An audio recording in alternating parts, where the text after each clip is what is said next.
Yes. inflation. Yes. Manchin, President as well, said deficit reduction could help with inflation. Do you buy that argument, and would you be in favor of a legislation bill that significantly reduces the deficit going forward? Absolutely. I'm a PAYGO person. As you know, I have some who oppose me on that score. I always, when people have a suggestion, I say, does it create jobs? Does it create jobs? Does it reduce the deficit? The national debt. I mean, let's go bigger. The national debt. So and we always... Approximately 666,000 frontline workers are eligible to receive this check, and it will determine who receives the bonus payments. If all eligible workers apply, then each will receive approximately $750. If fewer workers apply, then the pot will be split among those applicants. The Minnesota Senate recently passed the Comprehensive Health and Human Services Reform Bill to address the state's long-term care and workforce issues. So folks, will President Biden do something for this? Folks, we have a ton of news about the Ford stimulus checks, Social Security benefits, SSI, and SSDI. There's a huge deadline for millions of Americans, and officials have confirmed they need to take action to claim a one-time relief check. In roughly 2 months, the governor of Connecticut will send out nearly $170 million in tax rebates and other payments to low and middle-income families, with children and to Connecticut's working poor. While it's part of one of the largest tax cuts in state history, it also marks the largest election year outpouring of one-time relief, since the governor sent $115 million in tax rebates to Connecticut households as he sought re-election in 1998. The state's administration hopes to send out at least 300,000 child tax credit rebates this year to single parents earn less than $100,000 in 2021, and the two-parent families that earn less than $200,000. Families must file with the State Department of Revenue Services before June 1st and July 31st to receive a credit. The administration said it expects to issue the relief in August. Around the same time, it also expects to distribute $40 million to $45 million among roughly 180,000 working poor households who claim the state's earned income tax credit on the 2021 state tax returns. The state earned income tax credit currently is worth 30% of the... There is a brand new schedule for the fourth round of stimulus checks. A brand new bill has been put forward in Congress, and this plan will provide millions of senior citizens with an extra $2,400 check each year. Seniors and other Social Security recipients in the U.S. are being hit hard by inflation, which has outpaced increases in their benefits this year. And now some lawmakers have a plan to boost Social Security payments by $2,400 per recipient annually. The Social Security Expansion Act was introduced this week by Representative Peter DeFazio, a Democrat from Oregon, and Bernie Sanders, an independent from Vermont. The plan comes after SSA earlier this month said Americans will stop receiving their full Social Security benefits in roughly 13 years without actions to shore up the program. Social Security recipients will receive one cost of living adjustment each year, which is based on inflation and is supposed to keep their benefits in line with rising prices. But this year, beneficiaries are seeing their purchasing power wane as inflation overtakes their latest COLA increase of 5.9%.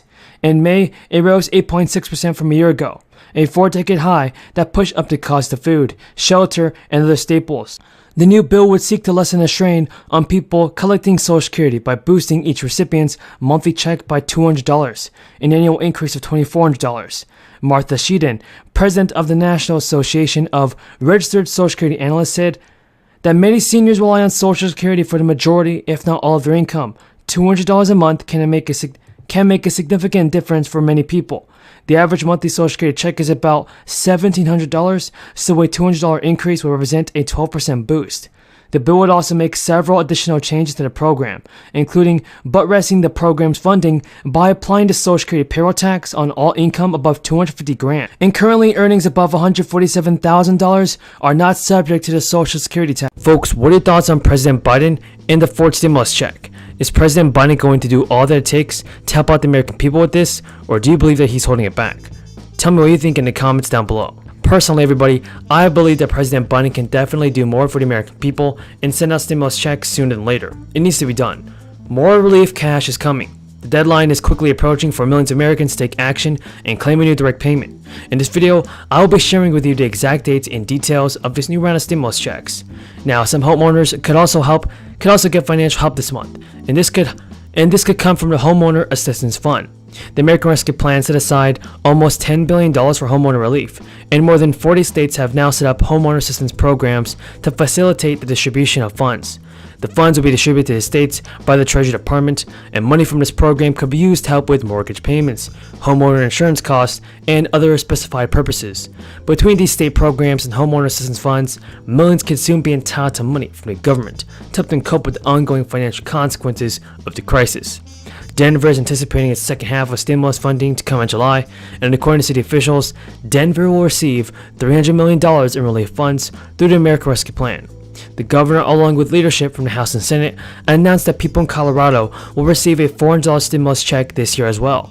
The stimulus is available to full-time Colorado residents who have filed their 2021 tax returns by May 31st.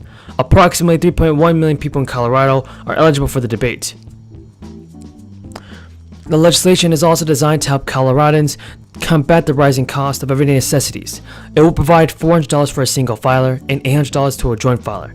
The state's strong economic rebound, which includes more than 100% of recovery rate of jobs and a 3.7% unemployment rate, has led to a record state surplus.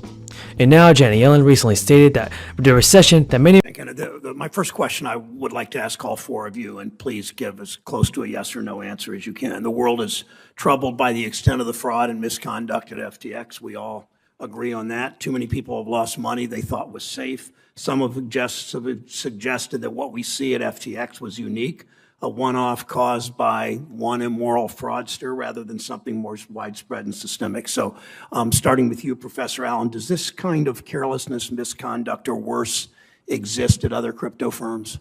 Yes. Mr. O'Leary? Yes, the unregulated crypto firms. Ms. Schultz?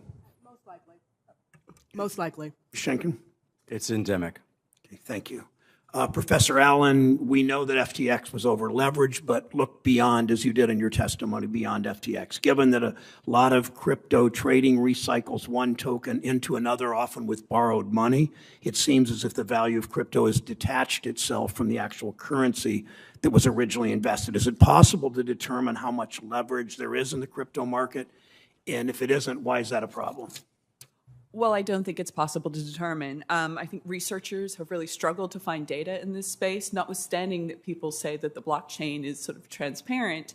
In fact, a lot of transactions happen off-chain. There are a lot of sort of backdoors in software. So the data is not available to figure out what transactions have happened. And the accounting around the individual crypto assets themselves can be very dodgy as well. So, even before you lose track of them in transactions, it's not clear what they were worth up front.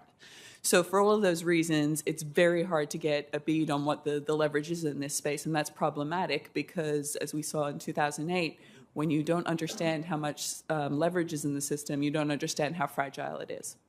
Thank you. Mr. Schenken, your testimony highlights the similarities between crypto and gambling. Based on your research, can you describe the parallels between gambling and stablecoins as casino chips? Sure. Economically speaking, these are zero-sum games, strictly competitive. For someone to win, someone else has to lose. That does not mean the distribution is even.